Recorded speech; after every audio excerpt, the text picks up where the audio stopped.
that we will look at the contribution of Halliday to language and linguistics in general, and how Halliday is associated with stylistics.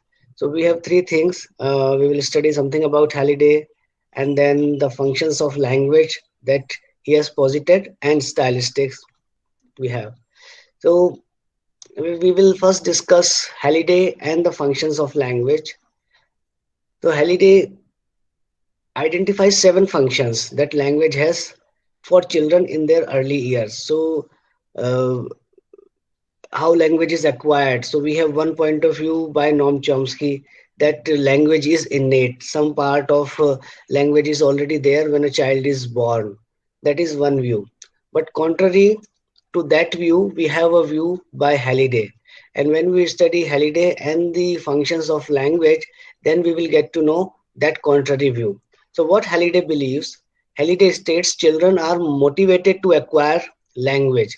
So one view is that language is already there when a child is born, and child is born in a certain environment, and because of that child picks up any language that is spoken in that particular environment. That is one view. But Halliday say no, this is not the fact. Child is not born with the language element, but children are motivated to acquire language because it serves certain purposes or functions for them. So this functional part is more important, and therefore we have these two type of differences. That Noam Chomsky is a cognitivist, and Halliday is a functional. So it serves some function. So we have some function, and we want to use that language to solve that person or for that function. So first 4 functions help the child to satisfy physical, emotional, and social needs. So this is one type of function that we have. Let's say the the very the very basic function, that why do we use language, or why do a child uses language? Because child wants to satisfy physical, emotional, and social need. We all know that a baby is dependent upon mother, a baby is dependent upon uh, the caregivers. So that's why that these 4 functions, the initial functions, are the basic functions. Then we also have 3 other functions, and Halliday calls them instrumental, regulatory, interactional, and personal. These are the 4 one. So we will discuss what are the three rest of the 3 functions, like heuristic function, fine, imaginative function, and representative function. These are the 3. But first we will look at these 4 functions that we have, and these are instrumental, regulatory, interactional, and personal function. So as I said, that Halliday did not use the metaphor acquisition. This acquisition metaphor is used by Noam Chomsky, and we have previously seen that there is a difference between acquisition and learning. That acquisition is something, a subconscious process, unconscious process, whereas learning, where we need to put conscious effort.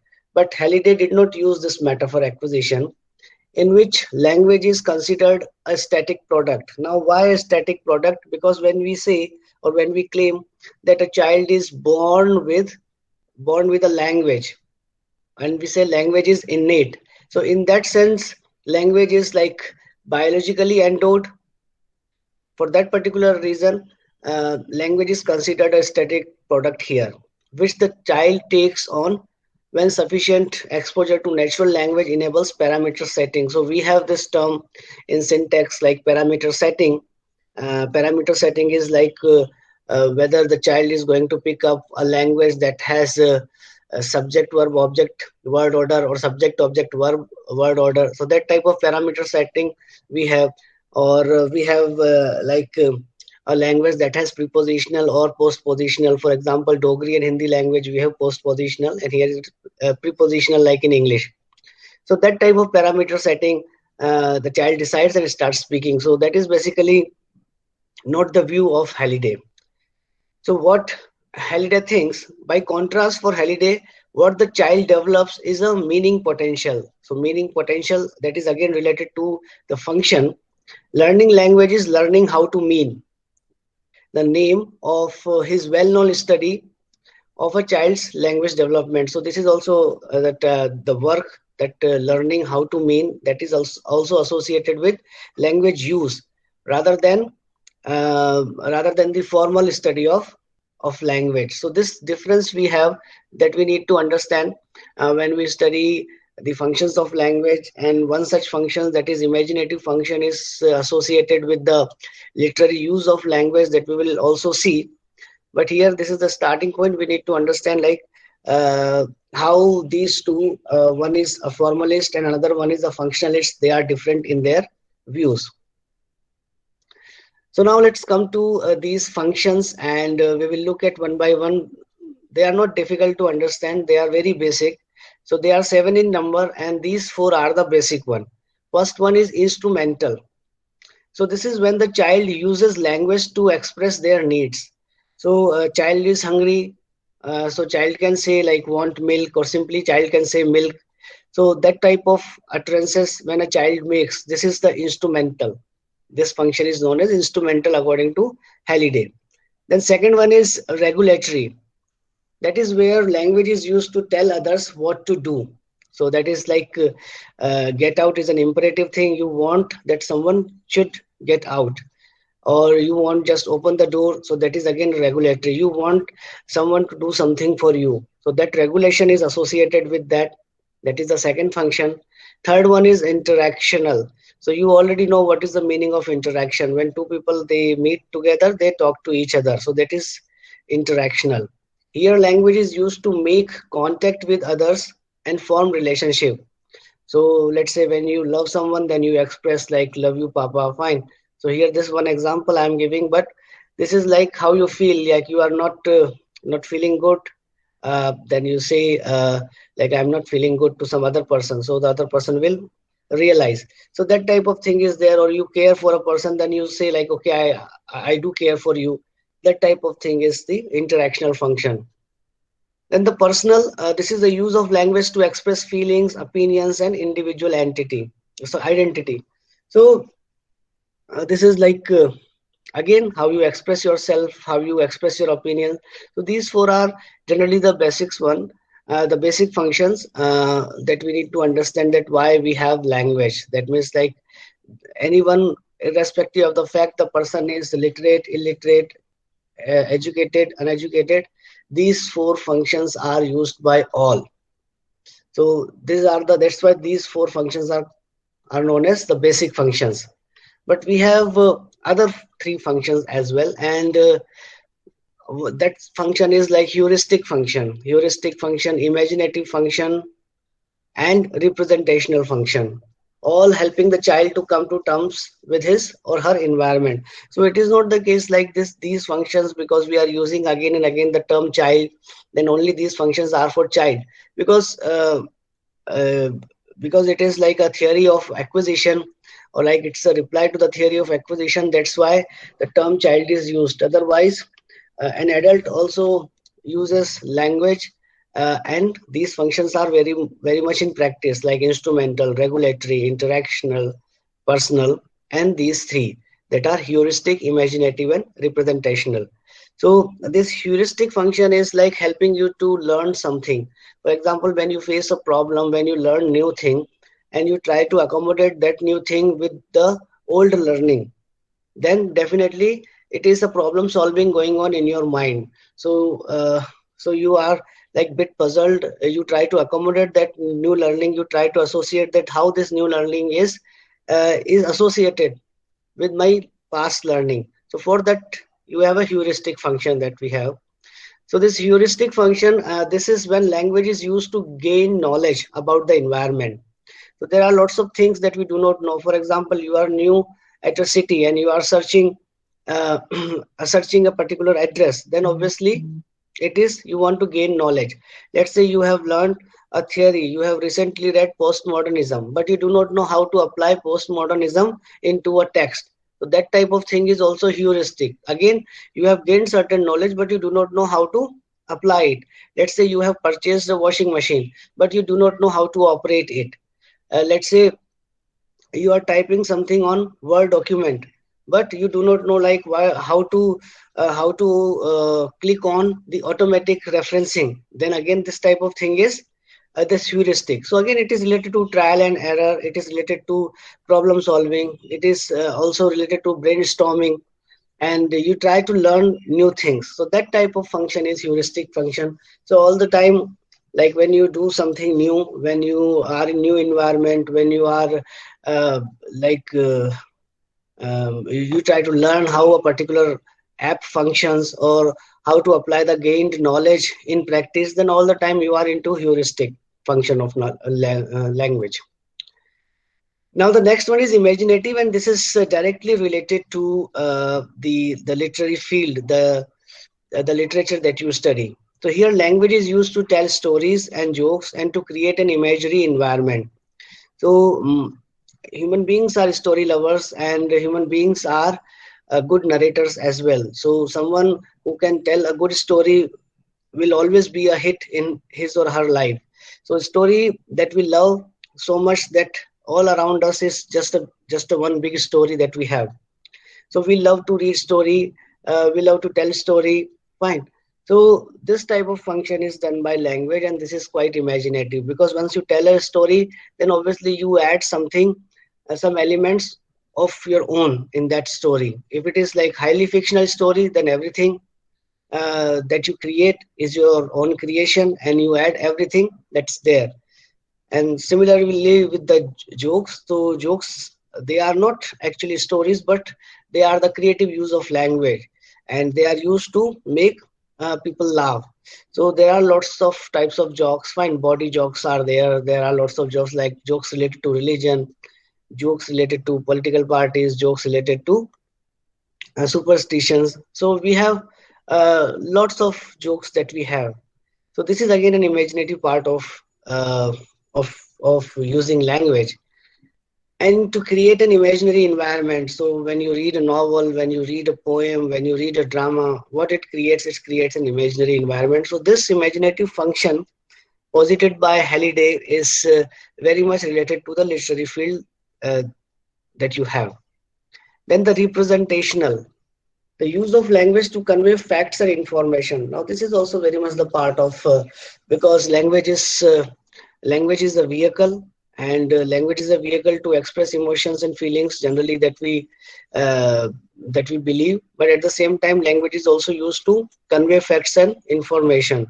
So we inform other people all the time, like even like if you tell your friend that okay, I have taken my dinner, fine, or I'm not feeling well, so that is also an information. So that type of information is also an information, and you are informing someone, you are telling something new that the person doesn't know. So that type of thing is representation, and all the time, whether you are at home, whether you are at your workplace, whether you are studying, you are already informed. For example, today you are informed that there is one person like Halliday, and there is this person. Halliday is a functional linguist, and this person posited functions of language. So this information is also representational, because first time you are knowing something factual, and this is for your information. So that type of thing is there. So these seven functions, I repeat once again: instrumental is first one, regulatory second, interactional third, and fourth one is personal. And fifth one is heuristic, sixth one is imaginative, and seventh one is representational. So these are the seven functions posited by Halliday. So this is the chief contribution of Halliday to language, to the philosophy of language, to the theory of language. But now we will look at how Halliday is directly associated with stylistics. So Michael Halliday is an important figure in the development of British stylistics. So Chomsky is an American formalist. So whereas Michael Halliday is a functional linguist, particularly a British functional linguist. So his 1971 study, Linguistic Function and Linguistic Literary Style, an inquiry into the language of William Golding's The Inheritors, is a key essay. So like William Golding is a very prominent figure that you have, a very prominent novelist that you have. So there is one novel, The Inheritors, that we have, and on that he has written this work, Linguistic Function and Literary Style, an inquiry into the language. So this connection is very important when we try to study Halliday and stylistics. So one of the Halliday's contribution has been the use of the term register to explain the connection between language and its context. Language is used in context, a text is used in context. We have discussed this thing so many times previously as well, and we have also discussed what is register is like a specific language of a particular profession, a particular field. The register of literature is different from the register of linguistics. Let's say the register of poem is different from the register of making a list of grocery item. So register is different, like the register of a financial sector is different from the register of agricultural field. That is the meaning of register that we have. For Halliday, register is distinct from dialect. So we also have a dialect, and dialect is a variety of language, particularly a geographical or a social variety that we have. So once we have, let's say, a dialect like a Dogri dialect that is spoken in Jammu, that is one type of dialect, and Dogri dialect that is spoken in Akhnur. So you will find a marked difference between the Dogri spoken in Jammu and the Dogri spoken in Akhnur. So that type of is a geographical. So let's say you will find a difference between the Dogri spoken by, let's say, upper middle class and Dogri spoken by, let's say, lower class. So that type of thing is also there, that is associated with dialect. But dialect is different from register, and we already know this. Register describes the choices made by the user, choices which depend upon three variables. Now these three things are quite important when we use language and when we use register. So we have a word like salary, we have a word like dosh, we have a word like emolument. Fine. So what is this? Emolument, dosh, salary. Like these are three different uses of the same word. So I have these three registers. Like I can say dosh, I can say money, I can say salary, I can say emolument. So I can say anything. It depends upon the choices, fine, made by the speakers. So again, three variables, and what are these three variables? Like what the participants are actually engaged in doing. Fine. So this is one. Field is the subject or the topic. So field is basically subject matter.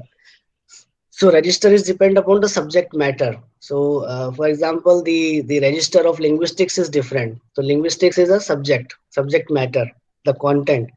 The register of novel is different. The register of poetry is different. Fine. So that type of thing is there. Tenor, who is taking part in the exchange. So like whether the exchange is between the writer and the reader, fine, or who are the participants. So you can understand like who are the participants basically in order to understand the tenor. And the mode, so whether it is spoken or written. So mode part is not difficult to understand. The channel you already know. So like we are interacting through this virtual Google Meet. So again, our mode is a virtual mode. The use to which the language is being put. So it's like a sort of an interaction through internet that we have, that becomes our mode. So these three things are there, and register describes the choices made by the user, choices which depends upon these three variables that we have. So in examining how context affects language use, we have seen that what is the role of context when we use a language. Linguists refer to the context-specific variety of language as register. So a context-specific context, when the context decides the use of language, then it becomes register. And again, the three aspects of the context are known as field, tenor, and mode. So again, it is like the repetition of the same information. And once again, to understand the difference between field, tenor, and mode, field is the subject matter of the text. Subject matter of the text, anything like you are reading an essay, let's say by Bacon's essay, and that essay is on friendship. So what will be the subject matter of the text? The field will be friendship. Friendship will be the field of the text. Then tenor. Tenor is the relationship between the author and the audience. So again, it is not difficult to understand like what Bacon wants to convey to the reader. So you are also an audience once you are reading Bacon's essay on friendship. Then there is no problem to understand that. And mode, like how the text is constituted, particularly whether it is written like or spoken like. So what type of language is used? Formal, informal, instructional, persuasive. So any type of language that can be used. So using these three things like field, tenor, and mood, you can also analyze a literary text or any text that you can write. So here I will give you one example of how you can design this text composition planning sheet. So you can just put these three things in the center, like you have tenor, you have mode, and you have field. And what type of questions you can raise. So on the top left hand side, you can write who is my audience.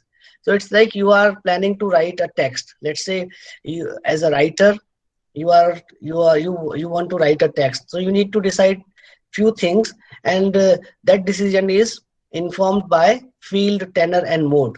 That is the basic thing that I would like to say. So it is like a composition planning sheet. You are just thinking about these things which are very essential. So it's not the case like you just pick up the pen and then you start writing. It's not the case. You decide it that for to whom my text will address, for whom I am writing. So there are certain questions, certain things that you will need to raise once you compose a text. And what are they? First thing, who is my audience? So you will write like, okay, this thing is to be read by these people. Then under tenor, what type of questions you can ask? Under tenor, one type of question you will ask like, what is the relationship between me as the author and my audience? So you are an expert, you consider yourself an expert in that particular topic, so that relationship is there, that you are expert and you are informing them. Or you are also a novice, that you also do not know much about that topic. Then you consider yourself and the reader equal, that is also the, or you consider yourself novice and the audience expert. That type of relationship is also there. So this is what we mean by the relationship between you and the audience once a text is composed. Then what type of relationship? It is a personal relationship or impersonal relationship that you need to also understand. Then what type of relationship? Is it formal relationship or informal relationship? That you also need to understand. In what person you will try to write, like you will write in first person, you will write in second person, or you will write in third person. So these are the things that you need to consider, and these things falls under tenor that we have. So what is tenor? Tenor is the relationship between the author and the audience. So we have seen in detail like the types of relationship that we have. Then tenor is also related like what type of language you will use. You will use colloquial language, you will use slang, you will use formal language, or you will use informal language. So what type of language you will use? So that also falls under the tenor that you have. Now when it comes to field means content or subject matter. So what content will I be writing about? Fine. Is the content common sense or specialized? So whatever you are writing is something very commonsensical or something that is specialized, that you need to think. If the content is specialized, what technical terms will I be using? So you can't use all the technical terms. So once it's like a planning, so you need to just find out like, okay, these 10 technical terms I'll be using in this one-page article. Let's say someone who is writing a newspaper article, then how you can compose a text. So this is like a planning. For example, you want to make, let's say, a dish in your kitchen. So you need some planning. It's not the case like you just go into the kitchen and just you light the stove and you start doing. You need some preparation. So it is like text is also to be served to someone. So that means it is to be composed well and taking care of things quite carefully. That is the basis of this planning sheet. So all such things you will keep in mind, that what will be the content, whether the content is commonsensical or specialized, or what are the technical terms that I am using. Now finally the mode. Will my text be spoken like or written like? So you can also write something in a spoken line like language. It is not the fact like spoken like means always spoken and written like is always written. So you can make your written like spoken like as well. That means like you write in a language that looks like that you are talking to your audience. How will I make it sound spoken like or written like? So again, like, is there something in your mind that what type of? Other day I gave you one exercise. You read a story by Ernest Hemingway, Hills Like White Elephant, and the activity that I gave you, it was like to find out the informal use of language. That means to find out the spoken like use of language and to make it written like. So that was basically the activity that you did that day. So similar type of thing you can make, that you can change the dialogue into a written, or you can change the written into a dialogue. Will my text be planned or spontaneous? So like whether you are planning, you are contemplating, you are not writing in one go, or you are just writing in one go, like in 1 hour, just I am sitting and whatever I am writing, that is done. How will my text be published? So what do you want? Like it is to be released on YouTube as a speech, or it is like a multimedia presentation, or it is like a written report or other. So these type of things you need to keep in mind, even if you write a very basic thing. So this is like a very interesting planning sheet that you can do. So today we have seen various things which are associated with field, tenor, and mode. These terms are very much related to stylistics, and these things are given by M.A.K. Halliday. And we have seen like how Halliday is associated with stylistics, because Halliday wrote an essay like Linguistic Function and Literary Style, an inquiry into the language of William Golding's The Inheritors. At the same time, we have seen the Halliday's contribution to the functions of language, and we know like how imaginative function plays a crucial role in our life, how heuristic and representational function, they play a crucial role in our life. At the same time, we also cannot neglect the basic four functions. They are also very much the part of our life: instrumental, regulatory, interactional, and personal. So this is for the day, and today we have studied like Halliday and his functions of language and stylistics. So if you have any question, if you have any doubt, you can ask me. I'll be happy to clarify it.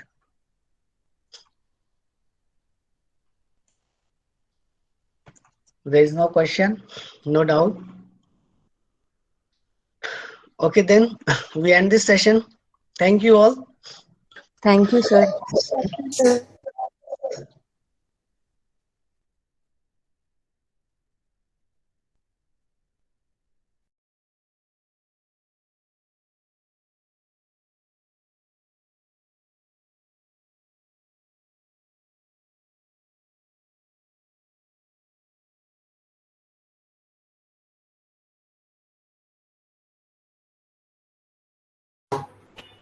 Bhavika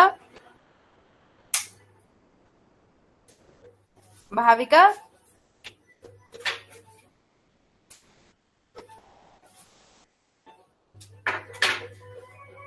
Bhavika Bhavika